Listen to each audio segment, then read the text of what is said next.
Pokemon fans have spent years clamoring for the world's highest-grossing media franchise to finally make its main series debut on a home console, and with the release of Pokemon Sword and Shield on the Nintendo Switch, that's finally happened. Sword and Shield maintains the series' traditional formula of catching Pokemon and battling trainers, with a return to the gym system after Pokemon Sun and Moon's Island Trial Detour in Generation 7. It's Pokemon, we all know what it is, and you're getting exactly what you think you're getting. No more, no less.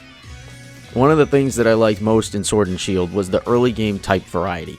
It's possible for you to catch at least one of every single type of Pokemon before you even reach the first gym. There's a great mix of existing Pokemon and the wonderful decks of new Pokemon introduced in the Galar region.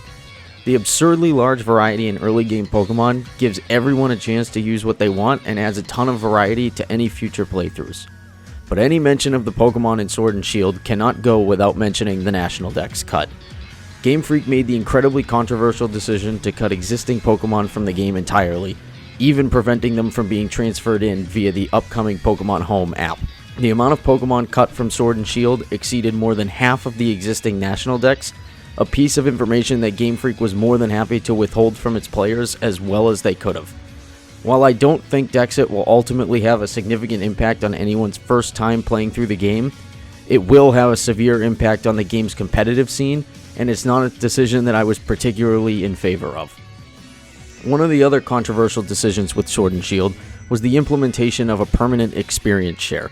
For the most part, I felt that the level balancing throughout the game scaled reasonably well with the experience share compared to the previous games.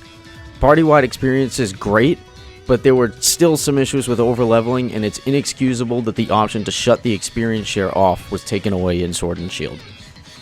For the first time in a while, I really liked the new group of gym leaders. The gym puzzles were just okay, but the actual leaders were reasonably challenging, all things considered. Unlike past games where the gym leaders were incredibly forgettable, Sword and Shield's gym leaders were relatively interesting characters, and the battles were decent, not that the bar is set all that high.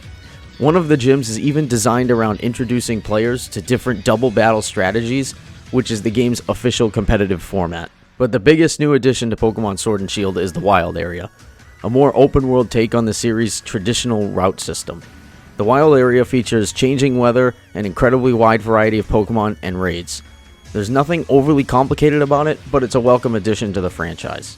The introduction of raids to Pokemon Sword and Shield is built around the game's new Dynamax mechanic, which is effectively a hybrid form of Mega Evolutions and Z-moves. For 3 turns, you get to supersize your Pokemon, amplifying their health and attacking capabilities. As a mechanic, Dynamax is just okay. Much like Z-moves last generation, it's not nearly as good as Mega Evolution was, and leaves you still wondering why Game Freak has chosen to abandon the wildly popular mechanic introduced in Pokemon X and Y. Especially when Gigantamax, a special form of Dynamaxing, exists for certain Pokemon almost like a knockoff Mega Evolution. And much like previous battle mechanics, Dynamax will probably just be carelessly abandoned in the next generation anyway, never to be heard from again. But as for the raids, they're an excellent addition to the franchise. Battling alongside other trainers against strong Pokemon with rare abilities is definitely challenging as you progress through the game, but the difficulty definitely wears off a bit as your Pokemon start to get higher in level.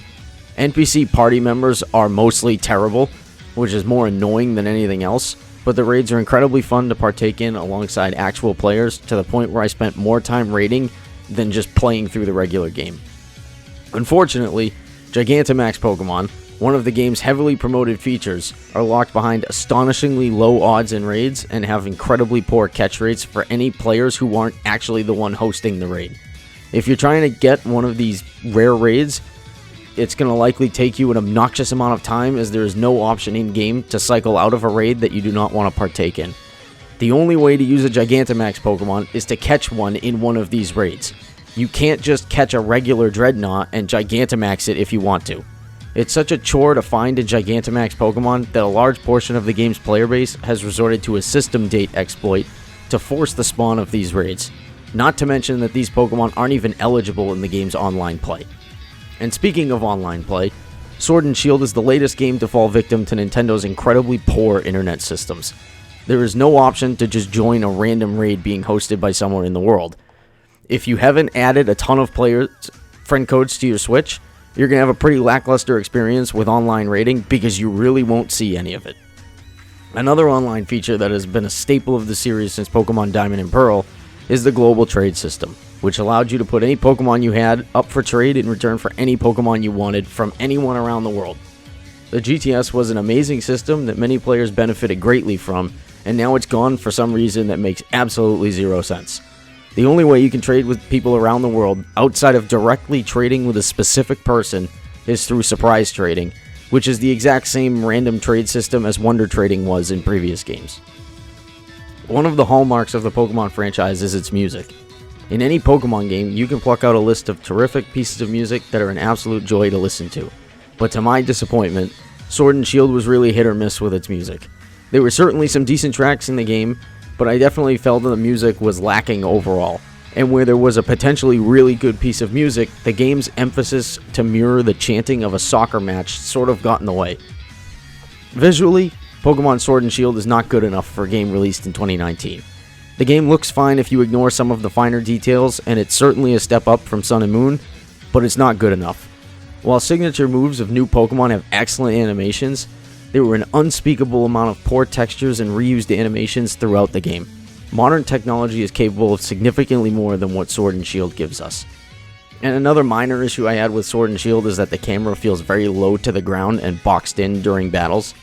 Oftentimes I feel like my Pokemon is taking up way too much of the screen and obstructing my view.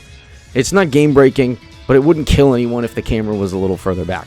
How Sword and Shield performs depends entirely on what you're doing. If you're just playing through the game and doing your little battles, the game's going to run just fine. You're not going to have any issues. I didn't encounter any stuttering or frame drops like in the recent games on the Nintendo 3DS. However, once you enter the wild area and connect to the internet, the game runs like garbage. Constant stuttering and frame drops plague the open world experience in the wild area, as well as incredibly obnoxious amounts of pop-in. You can just be riding along in the wild area when next thing you know, a Pokemon just pops right up in your face out of nowhere.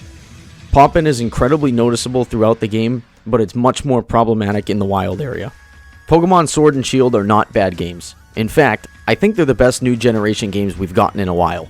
The new Pokemon are great, I like the return to gym battles, the region is solid, and raids are by far one of the best new mechanics ever introduced in a Pokemon game. However, it's indisputable that everything surrounding Sword and Shield has exposed many of the problems Pokemon has been suffering from as a franchise for quite some time now. This series always feels like for every step forward it takes 2 steps back. It didn't ruin my experience, but the series' flaws become much more noticeable as time goes on.